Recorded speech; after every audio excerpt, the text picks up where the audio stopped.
কত মন্দমতি শাস্ত্ৰ নকৰে বিচাৰ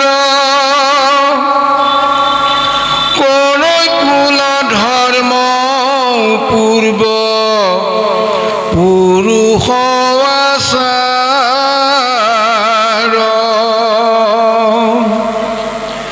তাকো এৰি লৈ কতো পাখণ্ডৰ মতি যাই মোক নপাৱে অধম অধুগতি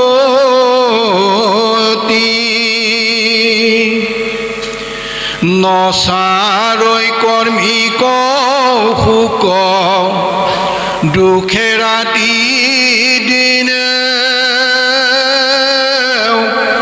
জ্ঞানতো নাহি কৈ গতি ভকতি বিহীন আনে নজানয় ইটো বেদৰ বিচাৰ এতেকে ভকতি পন্থ সন্মত আমাৰ ভকত জনৰ যেন সুখ বিপৰীত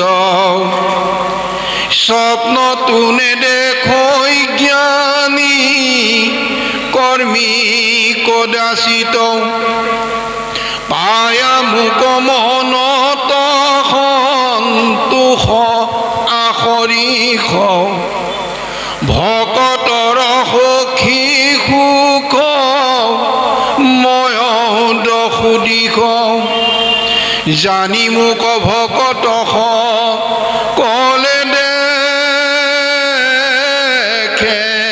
মিছা ইন্দ্ৰ ব্ৰহ্মা পদ কোন কৰে মনে ইচ্ছা মুকুতি পৰম পদ তাতো এৰি নাই মই বিনে ভকতৰ প্ৰিয় আন নাই। কৃষ্ণ কৃষ্ণ কৃষ্ণ কটু মন্দমতি শাস্ত্ৰ নকৰে বিচাৰ কৰৈ ধৰ্ম কৰ্ম পূৰ্ব পুৰুষ আচাৰ। এই সংসাৰত এনে এনে জীৱতত্ব আছে যি শাস্ত্ৰই কোৱা কথাবিলাক বিচাৰ নকৰে, কেৱল পূৰ্ব পুৰুষৰ পৰা চলি অহা নীতি নিয়ম কৰ্মকে ধৰ্ম হিচাপে পালন কৰিবলৈ ইচ্ছা প্ৰকাশ কৰি থাকে সেই নিয়ম। সেইকাৰণে সেইসকলৰ প্ৰতি গুৰুজনাই এটি বিশেষণ প্ৰকাশ কৰিছে, সেইসকল হ'ল কটু মন্দমতি। মন্দমতি মানে মহামূঢ়। তাকো এৰি লৱৈ কটু পাখণ্ডৰ মতি যাই মোক নপাৱে অধম অধোগতি। আকৌ সেইটোকো এৰি কিছুমান নোহোৱা নোপোজা কৰ্মক আশ্ৰয় কৰে, যাৰ বাবে জীৱতত্বই মোৰ কৃপা ধন্য নহৈ কেৱল অধোগতিৰ ফালেহে ধাৱমান হ'ব লগা হয়। প্ৰমাণবিলাক পাইছে। বাৰ্থডেত কেক কটা নিয়মটো, বাৰ্থডেত কেক কটা নিয়মটো আমাৰ সমাজত বৰ্তমান ইমানেই প্ৰচলিত হৈছে, ইমানেই ধুমধাম উঠিছে, যিটো আমি আৰু ক'বলৈ বাকী নাই। সেইবিলাক নিয়ম যে তাকো এৰি ল'বই কটু পাখণ্ডৰ মতি। পূৰ্ব পৰম্পৰাগতভাৱে বাৰ্থডে নিয়মটো নাছিল, কিন্তু এতিয়া পূৰ্ব পৰম্পৰা নিয়মটো এৰি বাৰ্থডেৰ দৰে অদৰকাৰী কিছুমান কৰ্মক আশ্ৰয় কৰিছে। জন্মদিনটো পালন কৰাটো ভুল বুলি কোৱা নাই, কিন্তু তাৰ লগত সংগতি ৰাখি দোকানৰ পৰা কেক আনি হেপী বাৰ্থডে বুলি কৈ সেই কেকটো কটা সেই নিয়মটো আমাৰ পূৰ্বপুৰুষত নাছিল, সেইটো গুৰু ধৰ্মত নাই। গতিকে আমি যদি গুৰু ধৰ্মত শৰণ গ্ৰহণ কৰিলোঁ, তেতিয়াহ'লে আমি শ্ৰীমন্ত শংকৰদেৱ সংঘৰ বাপাই হিচাপে আমি সেইটো নিয়ম যদি কৰি আছোঁ এতিয়াও, তেতিয়াহ'লে সেইটো আমাৰ কৰাটো যুক্তিসংগত হয়নে নহয়, এইটো চিন্তা কৰাটো আমাৰ অতীৱ প্ৰয়োজন। নচাৰৈ কৰ্মিক শোক দুখে ৰাত্ৰি দিনে জ্ঞানতো নাহিকৈ গতি ভকতি বিহীনে। মনত ৰাখিবা, কৰ্ম মাৰ্গত আশ্ৰয় কৰাৰ কাৰণে জীৱতত্বই ৰাতি দিন বুলি কোনো কথা নাই, কেৱল দুখ আৰু দুখৰ মাজতেই থাকিব লগা হয় যদি কৰ্ম মাৰ্গক আশ্ৰয় কৰা। অন্য হাতেদি জ্ঞান মাৰ্গো যদি আশ্ৰয় কৰা, দুটাই পাবা, এটা হ'ল সুখ বা দুখ। দিন ৰাতি বুলি কোনো কথা নাই, প্ৰত্যেক মুহূৰ্ততে সেইটোৱে পাবা। নাহিকৈ গতি ভকতি বিহীনে। গতিকে ভক্তি যদি আশ্ৰয় কৰা, পোনে পোনে বৈকুণ্ঠ ঈশ্বৰ পুৰুষৰ পূৰ্ণ কৃপা। তাৰ বাহিৰে জ্ঞান মাৰ্গ কৰ্ম মাৰ্গ কেৱল দিনে ৰাতিয়ে তুমি সুখ আৰু দুখৰ মাজতে সহৱস্থান কৰিব লাগিব। উদ্ধৱ, এই পৰম তত্ত্ব, এই পৰম সত্য বস্তুক আনে নজানয় ইটো বেদৰ বিচাৰ এতেকে ভকতি পন্থ সন্মত আমাৰ। এই সত্যটো অন্য কোনোৱে নাজানে, সেইকাৰণে আমি তোমাক উপদেশ দিছোঁ, এতেকে ভকতি পন্থ সন্মত আমাৰ। ও ৰামে ভকত জনৰ যেন সুখ বিপৰীত স্বপ্নতো নেদেখৈ জ্ঞানী কৰ্মী কদাচিত। এজন ভকত যেতিয়া আমি হ'বলৈ চেষ্টা কৰোঁ, ভকত তিনি বৰ্ণৰ সমাহাৰ, য'ত কোনো গাঁঠি নাই, একাৰ আকাৰ উকাৰ অচৈকাৰ দীৰ্ঘৈকাৰ একোৱেই নাই, কেৱল এটি নিকা শব্দ ব্ৰহ্ম নাম হ'ল ভকত। ভ মানে ভগৱন্ত ভৱ বিমোচন, ভজন ভক্তিত পূৰ্ণ সুৱন্ত যিজন। কবৰ্ণে কৃষ্ণত শৰণে পবিত্ৰ পৰম আত্মাক মানন্ত কৃষ্ণ সমস্তকে সম। তবৰ্ণে তৰ নৰ উপায় শৰণ, হৃদয় পদ্মত ধৰে কৃষ্ণৰ চৰণ। এই তিনি অৰ্থে জাক বেঢ়িয়া আশ্ৰয়। এই তিনিটা তত্ত্ব দৰ্শন যাৰ লগত প্ৰকাশমান হৈ থাকে, সেহি সৰ্বজনে সেহিজনক ভকত বোলয়। সকলোৱে সিজনকে ভকত বুলি কৈছে। এতিয়া আমি যেতিয়া ভকত হ'ম, তেতিয়াই গুৰুজনাই কৈছে, ভকত জনৰ যেন সুখ বিপৰীত। বিপৰীত মানে কাৰ লগত? স্বপ্নতো নেদেখৈ জ্ঞানী কৰ্মী কদাচিত। জ্ঞান মাৰ্গ আৰু কৰ্ম মাৰ্গৰ এজন মনুষ্যই, ভকত এজনে দুপৰীয়া যেতিয়া 11 বজাত বৰতালযোৰ বজাব নামঘৰত, নাম ল'ব যেতিয়া, তেতিয়া কাষেদি যোৱা কৰ্ম মাৰ্গ আৰু জ্ঞান মাৰ্গৰ ব্যক্তিসকলে এইটোৰ আৰু কাম নাই, এই দুপৰীয়া 11 বজাতনো বৰতাল বজাই নাম লয়নে, এই বুলি ভাবি ৰাস্তাইদি ভুৰ ভুৰাই গুচি যাব। কিন্তু সেই ভকতজনেহে জানে প্ৰকৃততে সময়ৰ কোনো কথা নাই, তেওঁ কেৱল কৃষ্ণ নাম শ্ৰৱণ কীৰ্তন মহাভক্তি আশ্ৰয় কৰাটোৱে জীৱৰ স্বধৰ্ম। এইটো এজন ভকতৰ মহান সুখ, তেওঁ নিজেহে বুজি পায়। বাকী শুনি থকা দেখি থকাসকলে কিন্তু বুজি নাপায় সেইটো। সেইসকল যদি প্ৰকৃততে কৰ্ম মাৰ্গ আৰু জ্ঞান মাৰ্গৰ হয়। গতিকে উদ্ধৱ, পায়া মুক মনত সন্তোষ আখৰিষ, ভকতৰ হসি সুখ ময় দশো দিশ। দশদিশ মানে পূব পশ্চিম উত্তৰ দক্ষিণ সৰ্বত্ৰতে এজন ভকত য'লে নাযাওক কিয়, এজন ভকত য'তে উপস্থিত নহওক কিয়, তেওঁ উপস্থিত হোৱা সেই স্থান তেওঁ আপোনা আপুনি বৈকুণ্ঠলৈ ৰূপান্তৰিত কৰি ল'ব পাৰে। কাৰণ সেইটো তেওঁৰ লগত যোগ হৈ আছে ভগৱন্তৰ নাম শ্ৰৱণ কীৰ্তন। ভকত যি থানে থাকে সেই পুণ্যভূমি।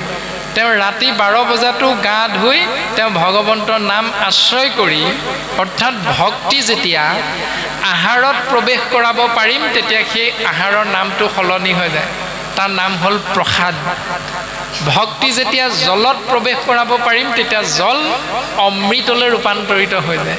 ভক্তি যেতিয়া গৃহৰ মধ্যে প্ৰৱেশ কৰাব পাৰিম তেতিয়া গৃহ বৈকুণ্ঠলৈ ৰূপান্তৰিত হৈ যায়। গতিকে সেইটো ভকতৰ দ্বাৰাহে সম্ভৱ। এতিয়া আমি যদি ভকত হৈছোঁ তেতিয়াহ'লে আমাৰ গৃহভাগী মন্দিৰলৈ ৰূপান্তৰিত কৰিব পাৰিছোঁনে নাই, সেইটো আমি প্ৰত্যেকেই নিজৰ কৰ্ম ধৰ্ম কৰাৰ মাধ্যমেৰে শাস্ত্ৰসন্মত পদবন্ধে কোৱা এই ব্যৱস্থাটো আমি বুজি পাইছোঁনে নাই তাৰ ওপৰত নিৰ্ভৰ কৰিব। এতিয়া সদায় পানী খাই আছোঁ নে সদায় অমৃত খাইছোঁ সেইটো আমি নিজেহে বুজি পাম। এতিয়া দিয়াজনে যদি ল এই বুলি যদি আগবঢ়াই দিয়ে তেতিয়াহ'লে পানী বিহলৈ ৰূপান্তৰিত হ'ব। দিয়াজনে যদি বোলে কৃষ্ণ বাপ গ্ৰহণ কৰক, বোলে কৃষ্ণ এগৰাকী দিয়ক, তেওঁ স্বামী স্ত্ৰীও হ'ব পাৰে, তেওঁ মাতৃ পুত্ৰও হ'ব পাৰে, তেওঁ পুত্ৰ পিতৃও হ'ব পাৰে, সম্পৰ্কত কোনো কথা নাই। দিয়া আৰু লোৱাৰ মাজত জল পুষ্প ফল মূল খাদ্য দ্ৰব্য যত অন্ন আদি কৰি হবে অৰ্পিব কৃষ্ণত, তেবে গৃহ ধৰ্মে হিংসা দুখে নপাৱয় কৃষ্ণে একনিষ্ঠ হৈয়া মুকুতি সাধয়। বোলে মোৰ ল'ৰাটোৱে পানী বিচাৰিছে, মই মাতৃ হৈ ল'ৰাটোকনো কৃষ্ণ বুলি কৈ পানী গিলাচ দিব লাগে নে?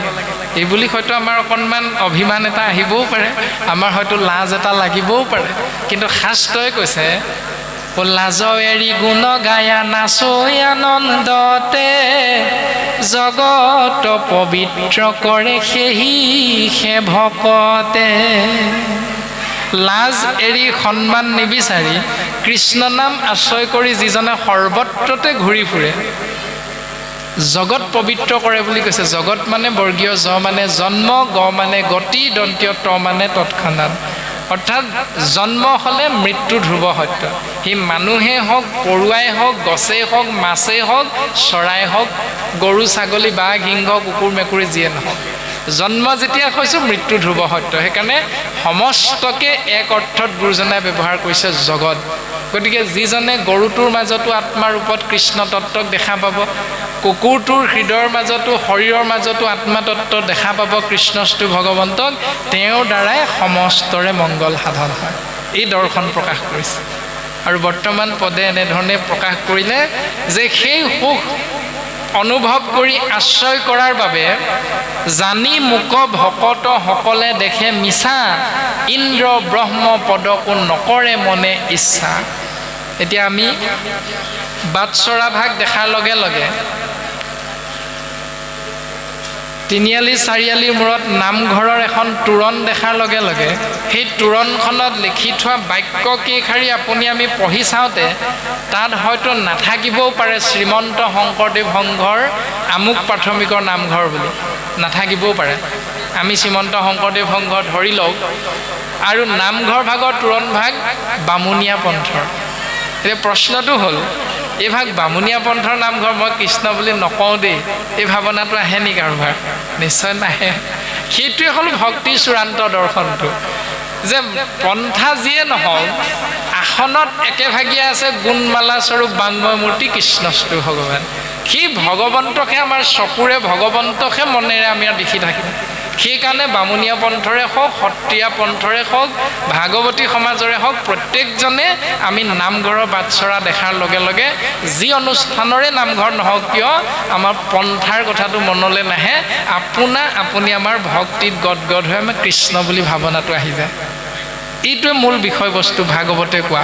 আৰু সেইকাৰণে ভকতসকলে মোকো মিছা দেখা পায়, অৰ্থাৎ মোৰ কৃপাও ইচ্ছা নকৰে। মই দিব বিচৰা ইন্দ্ৰপদ, ব্ৰহ্মপদ, শালুক্য, সাজুৰ্য, সাৰূপ্য, সামীপ্য, মুখ্য মুকুতি পৰম পদ তাতো এৰি দায়, মই বিনে ভকতৰ প্ৰিয় আনন্দ। এতিয়া মই ভকতৰ প্ৰিয়, ভগৱন্তই কৈছে উদ্ধৱৰ আগত, মই ভকতৰ প্ৰিয়। এতিয়া মই ক'ত থাকোঁ বাছ বিচাৰ নকৰে, মই কেনেকৈ আছোঁ সেইটো বাছ বিচাৰ নকৰে, মাত্ৰ ভকতে মোৰ নাম ব্ৰহ্মক ভাল পায়, স্বধৰ্ম ভগৱন্তৰ নাম ল'ব লাগে। এই দৰ্শনটোৰ কথা কৈছে যে মই বিনে ভকতৰ প্ৰিয় আনন্দ। এতিয়া ইয়াতেই ভাল পোৱাৰ যিটো ত্যাগ, সেই ত্যাগটো জড়িত হৈ আছে যে ভগৱন্তক ভাল পোৱাটো জীৱৰ স্বধৰ্ম। তো তাৰ বাবে আকৌ ভগৱন্তক আমি বাধ্য কৰিব নালাগে যে তুমিও আমাক ভাল পাবই লাগিব বুলি। আৰু সেই প্ৰমাণটো গোকুল বৃন্দাবন ক্ষেত্ৰত গোপীসকলে দিছিলে। যেতিয়া উদ্ধৱৰ অহংকাৰ হোৱাৰ বাবে ভগৱন্তই মথুৰাৰ পৰা উদ্ধৱক বৃন্দাবন ক্ষেত্ৰত গোপীসকলক খবৰ ল'বলৈ পঠিয়াইছিল, তেতিয়া উদ্ধৱে গৈ কৈছিল গোপীসকলক যে কৃষ্ণ মিছলীয়া, তোমালোকক আহিম বুলি কৈ থৈ গৈছে কৃষ্ণক, কিন্তু কৃষ্ণ কোনোদিন তোমালোকৰ মাজলৈ নাহে। তোমালোকে কৃষ্ণক কিয় ভাল পাই আছা, মিছলীয়া এটা। তেতিয়া গোপীসকলে কৈছিল যে কৃষ্ণ মিছলীয়া হ'লেও আমাৰ দৰকাৰ নাই, কৃষ্ণ আমাৰ মাজলৈ আহে বা নাহে সেইটো আমাৰ বিচাৰ কৰা দৰকাৰ নাই, আমি কৃষ্ণক ভাল পাওঁ। কথা হ'ল সেইটো যে কৃষ্ণই আমাক ভাল পাব লাগিব সেইটো আমি দাবী নকৰোঁ, আমাৰ কৰ্ম হ'ল আমি কৃষ্ণক ভাল পাওঁ। ভাল পোৱাৰ বিনিময়ত তেওঁ যে আমাক ভাল পাব লাগিব এইটো আমি কেতিয়াও দাবী কৰিব নোৱাৰোঁ। এইটো হ'ল নিষ্কাম ভকতিৰ নিস্বাৰ্থ প্ৰেম। এতিয়া আমিও অনুষ্ঠান কৰিলে, আমিও ভকতৰ সংগলৈ গ'লে প্ৰসাদৰ ভাগটো বিচাৰোঁতে আমি ভাবিব লাগে যে বাপজন নাই অহা, আইগৰাকীয়ে গৈ বোলে বাপজনৰ কাৰণে প্ৰসাদৰ ভাগ এটা দিয়ক। এই যিটো ভাৱনা আমাৰ থাকে এইটো অকণমান কমাবলৈ চেষ্টা কৰিব লাগে, নহ'লে অকণমান ভক্তিৰ ৰাজ্যখনত খেলি মেলিহে সৃষ্টি হ'ব।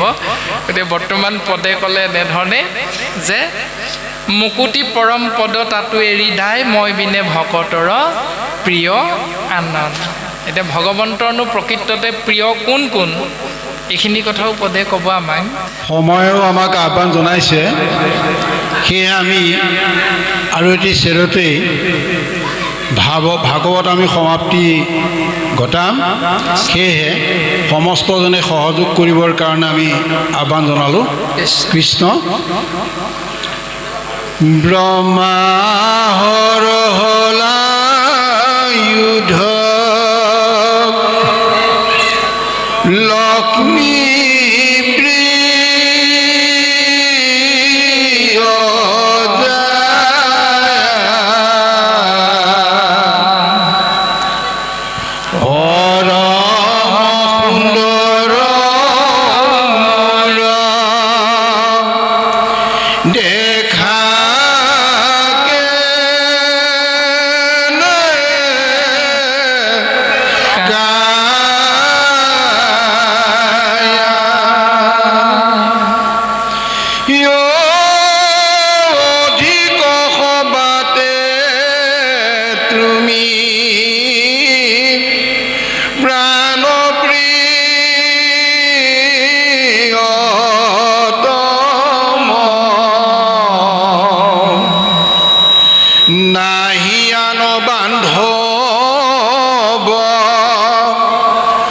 উদ্ধৱ তুমি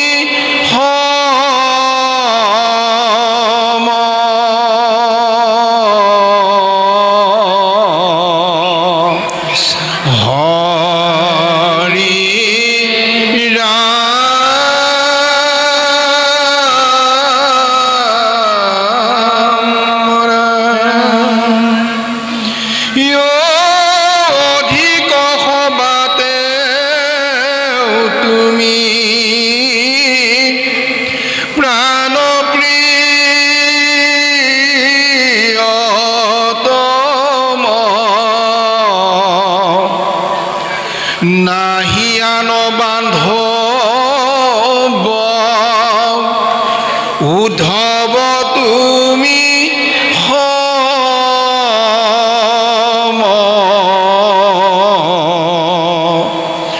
হৰি